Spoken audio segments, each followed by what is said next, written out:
Buka Alkitab kita sama-sama. Hari ini kita ada dalam pembahasan kita masih tentang 33 bukti kesetiaan Tuhan dalam hidup kita.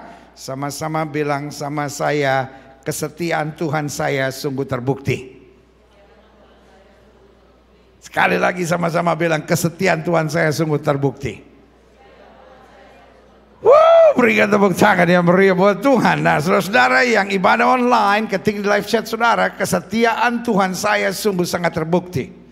Saya mau ini tertanam dalam roh saudara, sehingga apapun yang terjadi kita tahu, my God is a faithful God. Allah saya Allah yang setia. Amin. Great. Nah, hari ini dalam pembahasan kita yang ke-19, bukti kesetiaan Tuhan, Dia mau mendewasakan dan menyempurnakan kita. Tuhan bukan sekadar mau memberkati kita.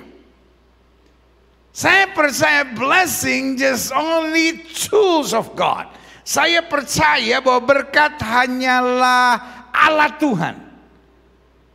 Saya tidak percaya blessing is God's target. Saya tidak percaya bahwa berkat adalah target Tuhan dalam hidup kita.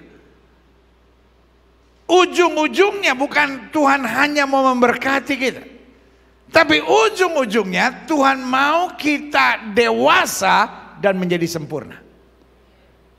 Lumayan ada 2 orang yang bilang amin. Saya percaya ujung-ujungnya bukan hanya Tuhan mau memberkati kita, tapi Dia mau kita dewasa dan disempurnakan. Yang setuju sama saya katakan, Tuhan mau saya dewasa menuju pada kesempurnaan. Amin. Kenal kita bilang, hendaklah kamu sempurna sama seperti Bapamu sempurna. Buka Alkitab kita sama-sama. 1 Korintus pasal 3 ayat 1-9. Di bawah judul perikop perselisihan. Dan aku, saudara-saudara, pada waktu itu tidak dapat berbicara dengan kamu seperti dengan apa? Manusia rohani. Tapi hanya manusia duniawi, dikatakan yang belum apa? Dewasa dalam Kristus. Even though jemaat di Korintus adalah jemaat yang beribadah, jemaat yang mengasihi Kristus, jemaat yang melakukan banyak hal, jemaat yang banyak berkorban buat Tuhan. Tetapi Paulus berkata, aku tidak dapat berbicara kepada kamu sebagai manusia rohani. Kamu ada di gereja, kamu ada di pelayanan. You call yourself as a Christian. You call yourself as a people that love Christ. Tapi kamu bukan manusia rohani. Kamu hanya manusia duniawi yang belum dewasa. Bilang sama sebelah saudara, jangan sampai kita kayak gitu. Nah, ya kan? Jangan sampai kita kayak begitu. Ayat 2. Susulah yang kuberikan kepadamu, bukanlah makanan keras. Sebab kamu belum dapat menerimanya, dan sekarang pun kamu belum dapat apa? Menerimanya. Ayat yang ketiga. Karena kamu masih manusia duniawi. Sebab jika di antara kamu ada iri hati, perselisihan, bukankah hal itu menunjukkan bahwa kamu manusia duniawi dan bahwa kamu hidup secara apa? Manusiawi. Jadi dalam gereja, dalam pelayanan, kekristenan terbagi 2. Bukan kaya dan miskin. Bukan rohaniawan dan jemaat awam. Bukan sekadar pelayan-pelayan Tuhan atau jemaat biasa. Tapi meskipun ada di gereja, terbagi 2, manusia duniawi dan manusia rohani. Jelas sampai di sini? Manusia yang dewasa dalam Tuhan, Kristen yang dewasa dan Kristen yang apa? Kekanak-kanakan. Karena jika yang seorang berkata, aku dari golongan Paulus, dan yang lain berkata, aku dari golongan Apolos, bukan hal itu menunjukkan bahwa kamu manusia duniawi yang apa? Bukan rohani. Hari-hari ini banyak orang meninggikan denominasinya. Oh, kami reform, kami GKI, kami GPIB, kami Pentekosto, kami karismatik. Loh, apa bedanya sama apa yang Paulus ngomong? Iya kan? Coba lihat. Jadi kalau kita lihat, rohnya tetap sama, cuman istilahnya saja berbeda. Aku dari golongan Apolos, aku dari golongan Paulus. Bukankah itu menunjukkan bahwa kamu manusia duniawi yang bukan rohani? Nggak bisa menerima perbedaan. Senangnya menonjolkan diri. Jadi apakah Apolos? Apakah Paulus? Pelayan-pelayan Tuhan yang olehnya kamu menjadi percaya. Apa itu denominasi? Sarana untuk kita menjadi percaya. Masing-masing menurut jalan yang diberikan Tuhan kepada.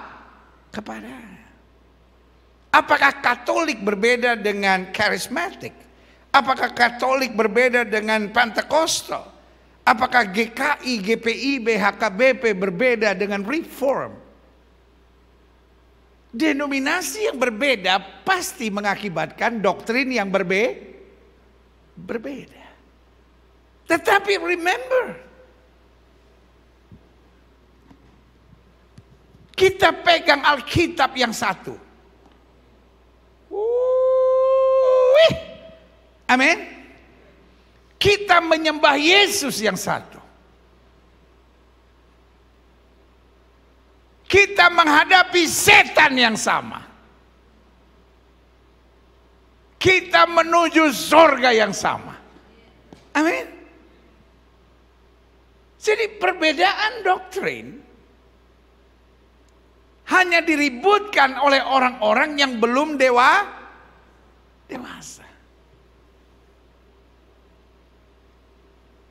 Saya pernah dengar anak-anak berantem nggak? Anak-anak kalau berantem, mobil-mobilan godong paling mahal. Bapak godong paling hebat. Lu tahu nggak laut merah? Bapak gue yang warnain.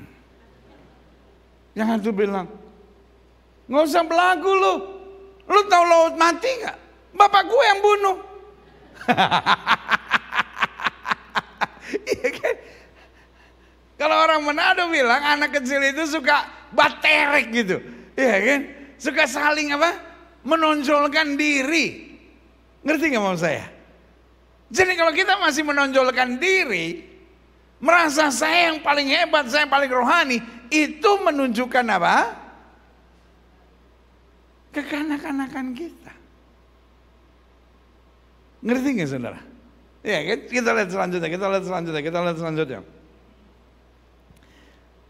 Ayat yang ke-6. Aku menanam, Apolos menyiram, tapi Allah yang memberi apa? Pertumbuhan. Jadi masing-masing punya apa? Tanggung jawabnya. Masing-masing punya kelebihannya. Masing-masing punya fokusnya sendiri. Contoh misalnya, apa fokusnya Reform?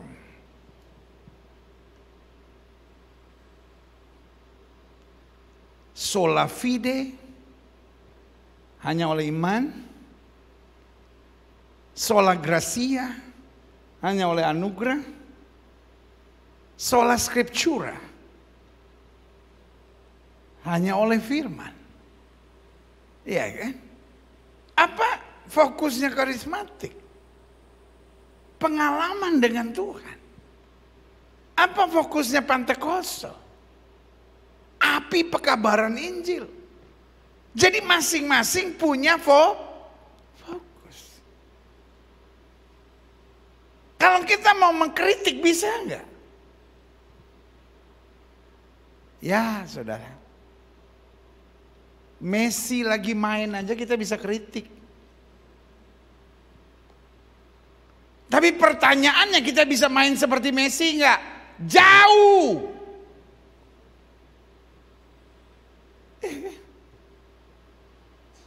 Orang Indonesia kan kalau mengkritik, Ronaldo kita kritik, Messi kita kritik. Mudah-mudahan Messi nggak dengar. Coba kalau Messi dengar, Indonesia turun sini, turun. Lu 11, gue sendiri. belum tentu menang lagi kita. Ngerti gak maksud saya? Jadi kalau ada fokus di depan kita lalu kita kritik, itu biasa, pasti ketemu.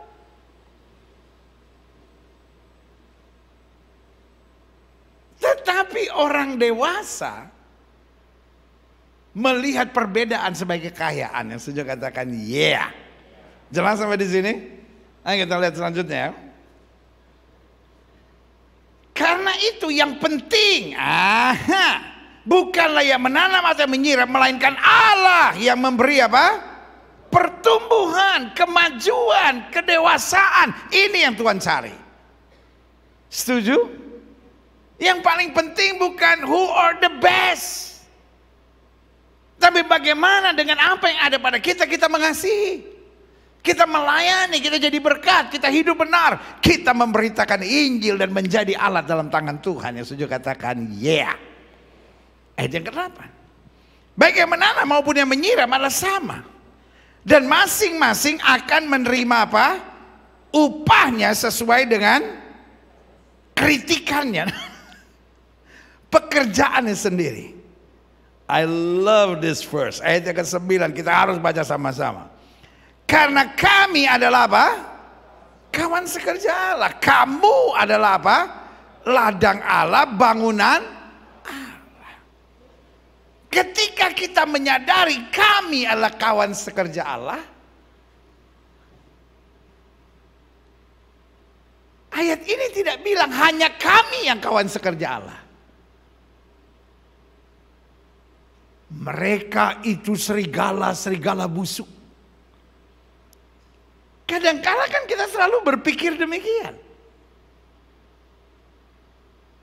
Tuhan hanya mencintai kami, golongan kami, gereja kami, denominasi kami. Itu pemikiran yang kekanak-kanakan. Pokoknya yang berbeda dengan saya harus menjadi musuh saya. Yang setuju sama saya katakan yang berbeda dengan saya bukan musuh saya. Amin. Belajar dalam pergaulan, belajar dalam komunitas.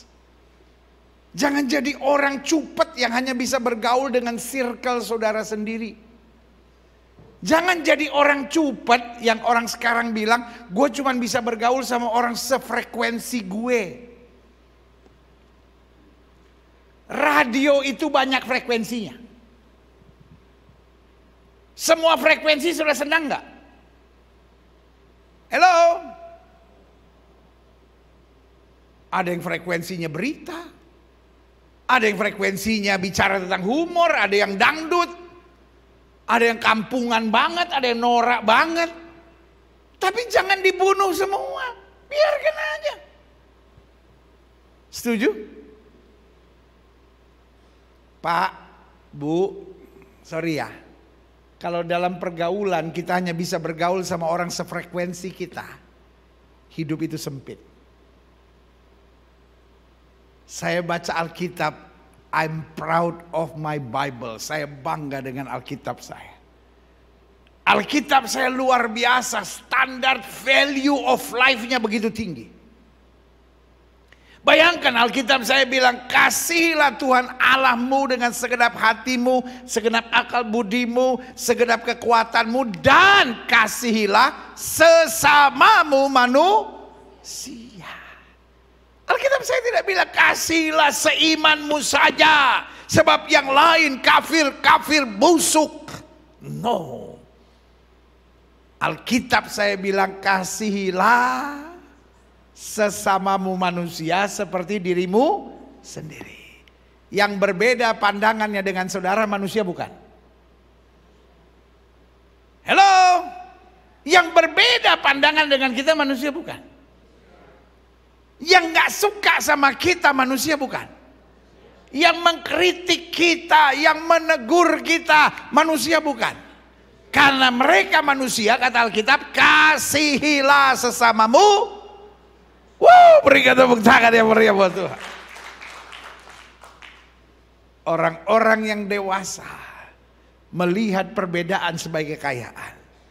Waktu kita tidak memahami sesuatu, nggak perlu kita hancurkan.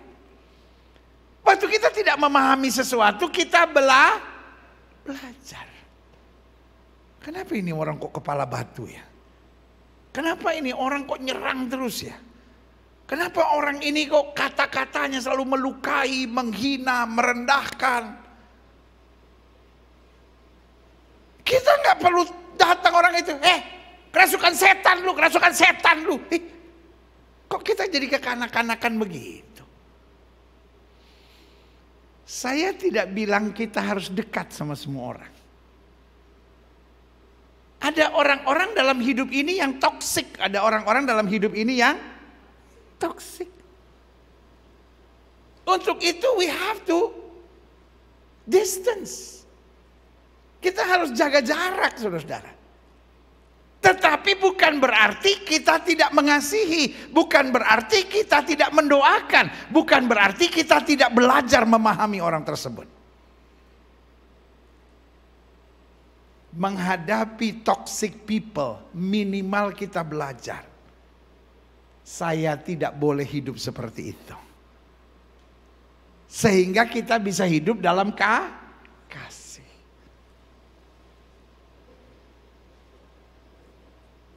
Maria dan Yusuf, orang-orang Majus,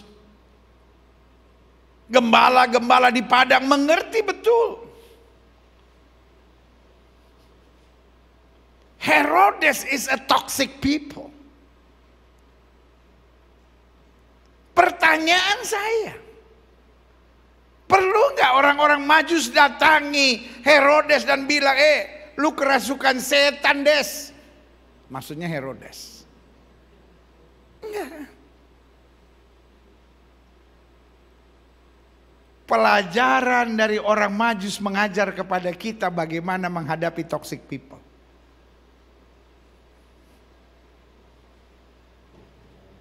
Dan pulanglah mereka ke negeri mereka mengambil jalan yang lain. Itu adalah tema Natal PGI dan KWI tahun 2022. Yang diplesetkan oleh orang-orang pencinta bola. Ditaruh gambar Belanda, Jerman, Spanyol, dan Brasil, dan pulanglah mereka ke negeri mereka mengambil jalan lain. Tema Natal pun cocok dengan Piala Dunia hari-hari ini. Lanjut. Ya, kan? Ayo kita lihat sama-sama.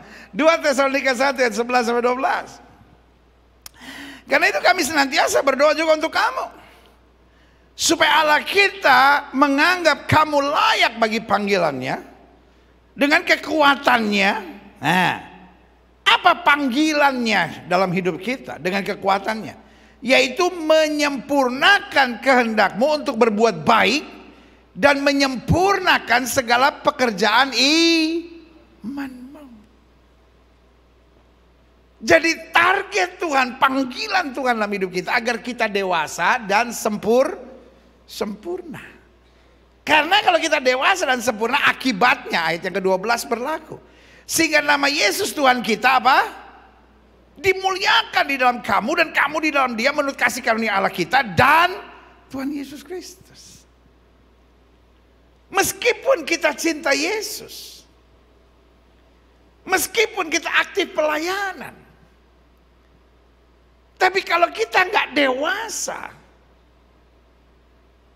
maka kita akan jadi batu sandungan. Ada banyak orang menjadi batu sandungan bukan karena berzinahnya. Nggak harus orang menjadi batu sandungan karena berzina. Bukan karena korupsinya, bukan karena penyembah berhalanya, tapi karena kekanak-kanakannya itu.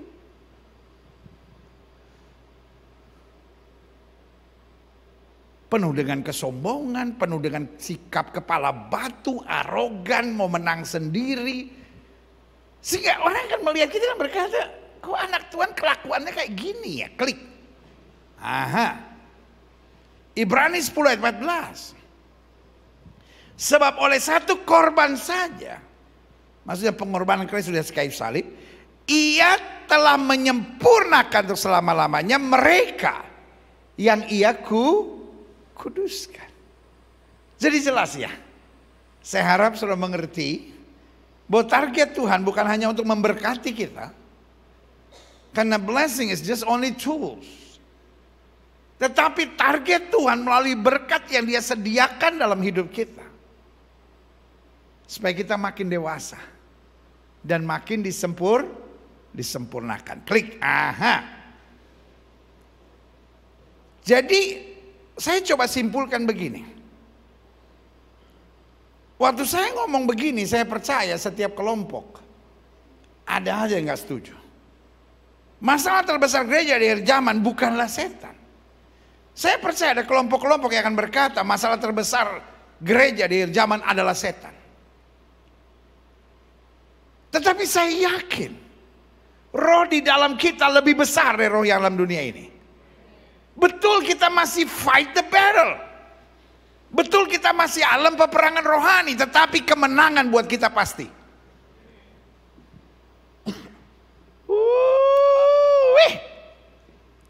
Yang setuju sama saya katakan kemenangan buat saya itu pasti.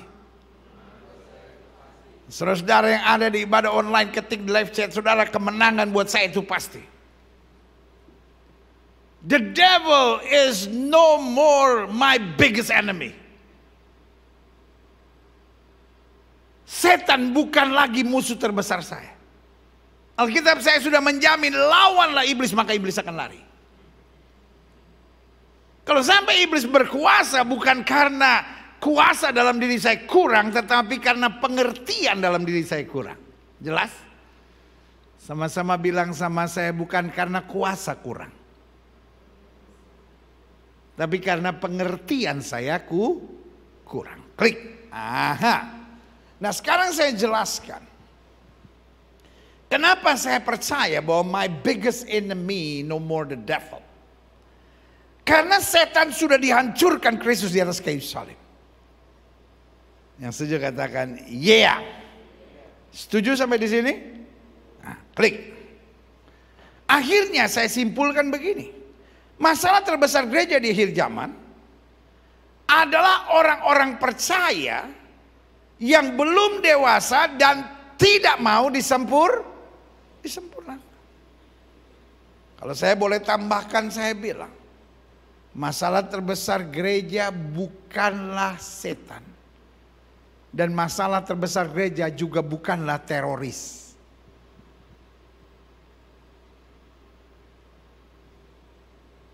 Wah, sekarang gereja dihambat, izin gereja dipersulit. Ada di beberapa daerah-daerah tertentu. It's okay. Alkitab saya sudah bilang, kamu akan dipukul di rumah ibadah. Dan orang yang menyiksa kamu akan menganggap itu perbuatan benar di hadapan Tuhan. Dan terbukti hari-hari ini. Tapi dari awal sejarah gereja berdiri, tekanan dan tantangan adalah bagian normal yang tidak pernah bisa kita hindari. Tapi izinkan saya menekankan buat saudara, pekerjaan Tuhan akan berjalan terus. Hudson Taylor, seorang misionaris Amerika di tanah Cina, pernah bilang begini. The blood of just is the seed of church. Darah orang benar adalah benih gereja.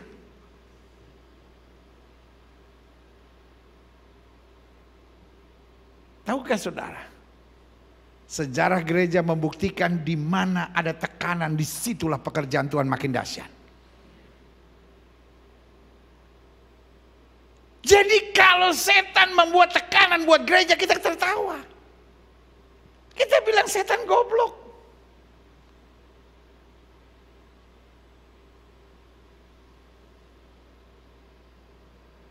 Di Indonesia ada tekanan enggak?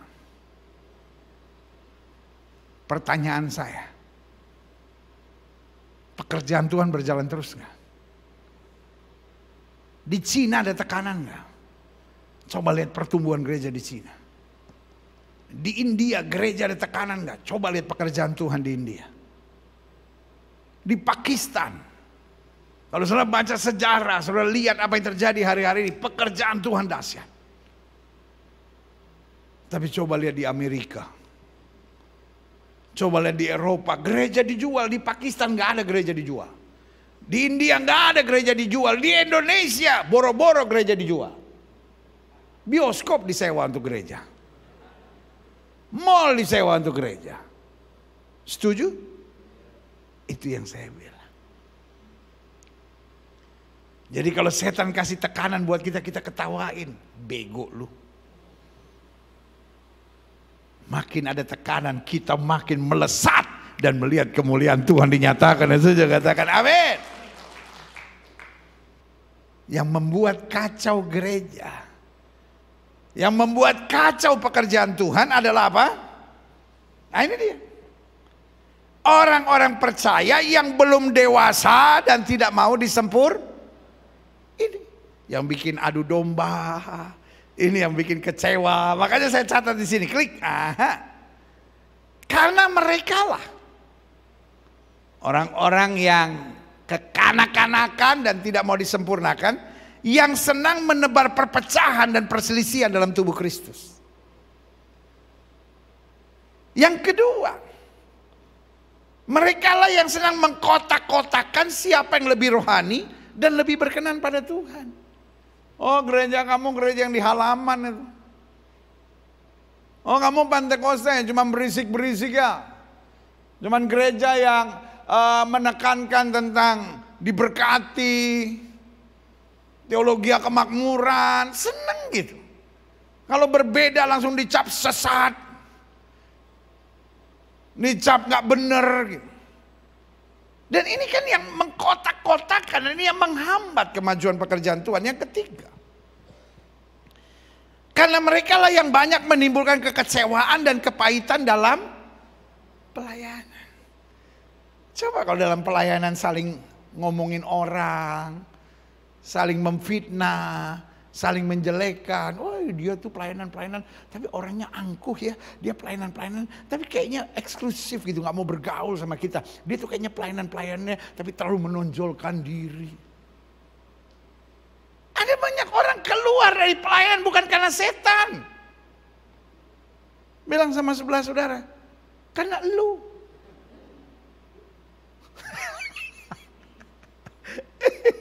Yang lagi ibadah online di rumah, tunjuk diri sendiri karena gue. Habis gak ada sebelahnya.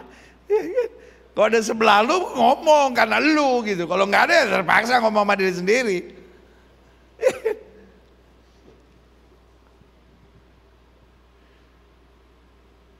Setan bisa gak keluarin orang dari gereja? Setan bisa gak keluarin orang dari gereja? Boro-boro. Coba kalau setan datang dalam hidup saudara. Hai teman, aku setan. Belum sampai N-nya, baru setak gitu. Lalu dalam nama Yesus, keluar. Lagi gelo nih pasti nih.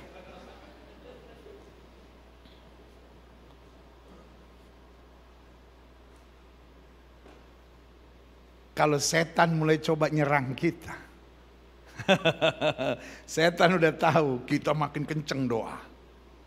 Setan gak bisa keluarin kita dari gereja. Yang bisa keluarin kita dari gereja siapa? Bilang sama sebelah saudara, lu. Karena gue kepahitan sama lu, gue sakit hati sama lu, gue enek liat muka lu. Iya kan? Kalau mau jujur, banyak orang keluar dari gereja kenapa? Karena manusia. Iya benar, karena manusia yang kerasukan setan. Itu maksud saya. Orang yang belum dewasa dan tidak mau disempurna.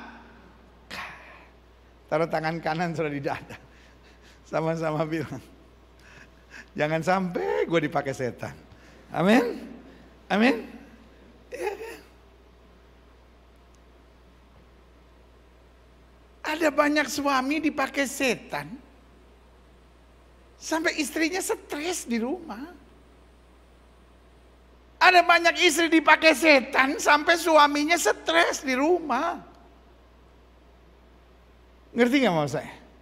Jadi musuh terbesar kita bukanlah setan. Setan tetap musuh kita, tapi musuh terbesar kita adalah orang-orang yang apa?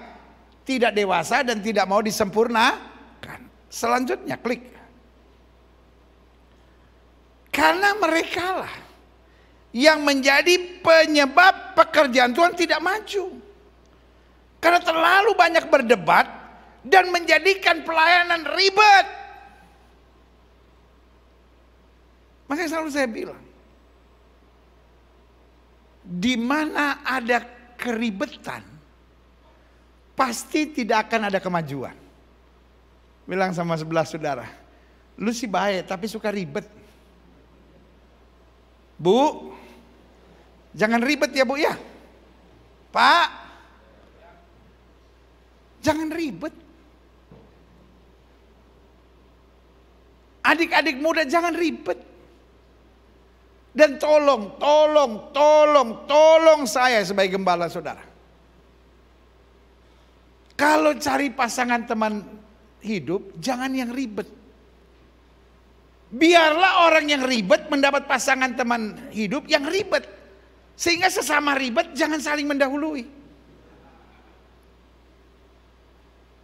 Karena kalau sudah cari pasangan teman hidup yang ribet, secantik apapun, seganteng apapun, serohani apapun, ujung-ujungnya muter-muter gak jelas.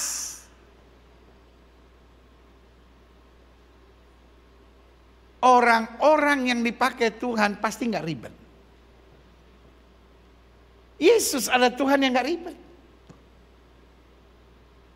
Seorang wanita janda keluar dari pintu kota Nain, masalahnya serius. Anak laki-laki satu-satunya mati. Bayangin gak saudara? Buat orang Yahudi, dia harus keluar kota. Kenapa? Karena dianggap wanita ini pembawa sial. Suaminya udah mati, anak laki-laki satu-satunya mati. Berarti dia bukan hanya sedih, tapi sekarang dapat tekanan masyarakat. Kan sering kan kita begitu kan? Lagi sedih dapat tekanan masyarakat, diomongin orang, difitnah orang. Ketemu Yesus. My Jesus is not a ribet God. Dia sentuh pengusung mayat. Dia bilang berhenti. Dia bilang sama janda itu, ibu jangan menangis. Ibu itu gak bisa jawab, masih ribet dia. Ini anak muda dari mana kali? Jangan menangis, jangan menangis. Gak ngerti kali soal saya. Tiba-tiba Yesus bilang sama pengusung mayat, letakkan. Tiba-tiba dia bilang, anak muda aku berkata kepadamu, bangkitlah. Yesus gak bilang sama Petrus, Pet, ambil minyak kayu putih. Tekan-tekan jempolnya. Gosok-gosok belakangnya. Terus kamu gini nih, keluarin anginnya. Satu kali sampai di bandara,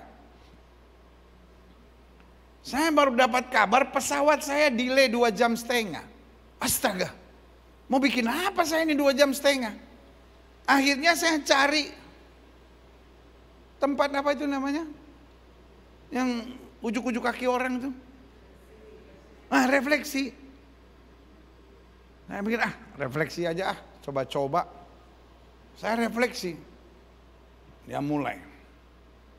Wah, bapak ini kecapean. Oh, tahu ya bapak ya? Padahal saya nggak kecapean. Wah, ini ketahuan nih capek nih. Tiba-tiba dia gini. Apa itu?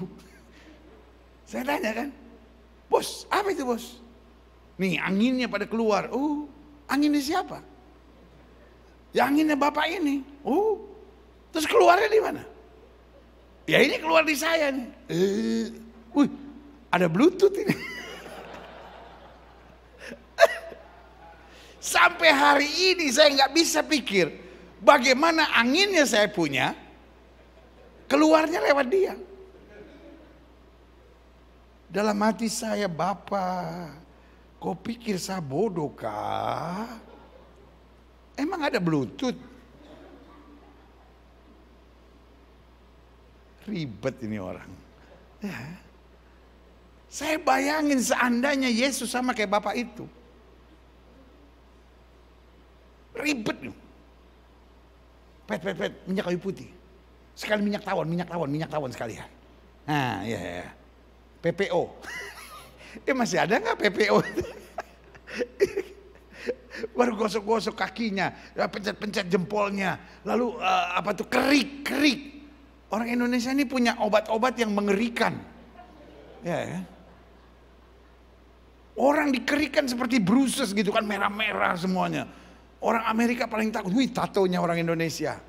Tato sementara. Ya kan? Tetapi yang saya mau jelaskan buat saudara, orang-orang yang kekanak-kanakan, orang-orang yang gak mau disempurnakan, menghambat pekerjaan Tuhan, menghambat rencana Tuhan, menghambat kebahagiaan rumah tangga karena ribet. Taruh tangan kanan saudara di dada, sama-sama bilang, saya gak boleh ribet. Selanjutnya klik, Tuhan mau kita dewasa dan terus disempurnakan.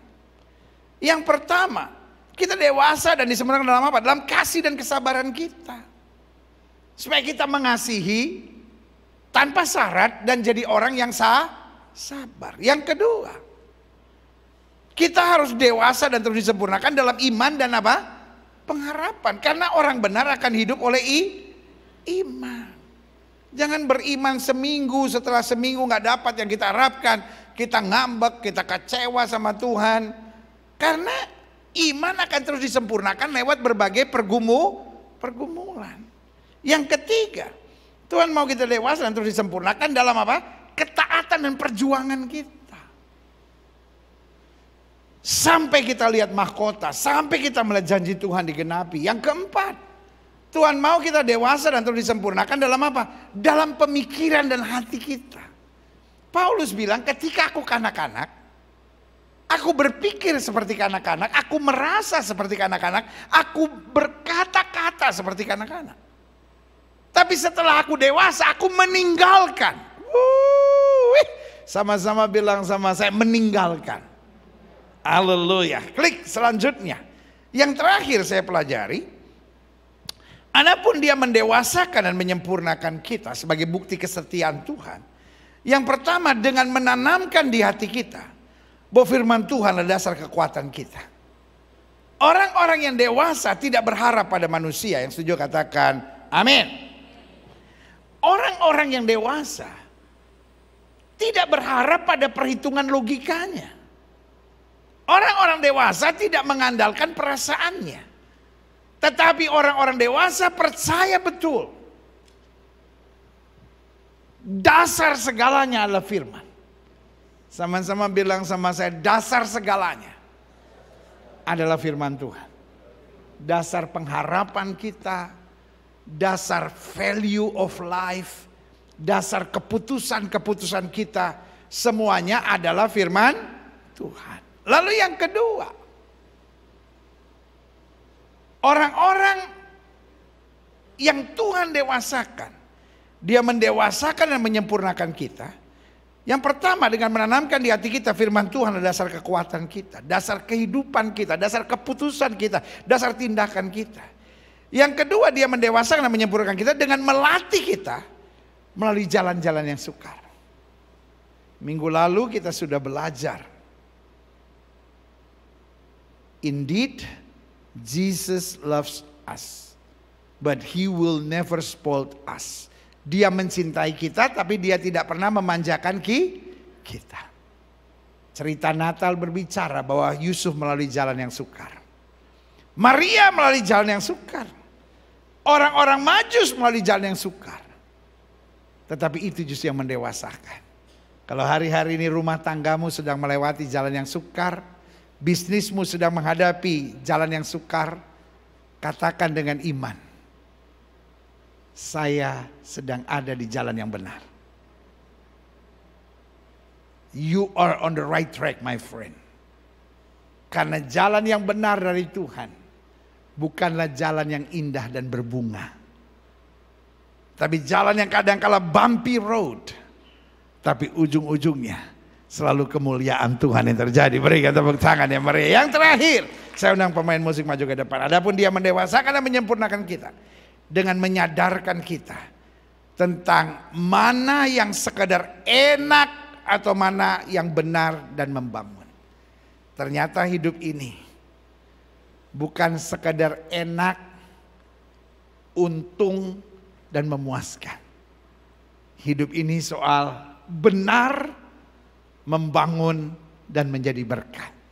Sama-sama bilang sama saya, buat orang dewasa yang siap disempurnakan, saya harus melakukan yang benar, yang membangun, dan menjadi berkat. Jalan Yusuf dan Maria tidak enak, tetapi benar, membangun dan menjadi berkat. Seminggu ini waktu kita mau betul-betul mempersiapkan Natal, biarlah kita berkata, Tuhan, saya bukan mencari hidup yang enak. Saya mencari hidup yang dewasa. Saya mencari hidup yang disempurnakan Tuhan. Maka saya dapat berkata, bersama Yesus, aku cakap menanggung segala perkara. Berikan tepuk tangan yang meriah. Saya undang kita semua bangkit berdiri.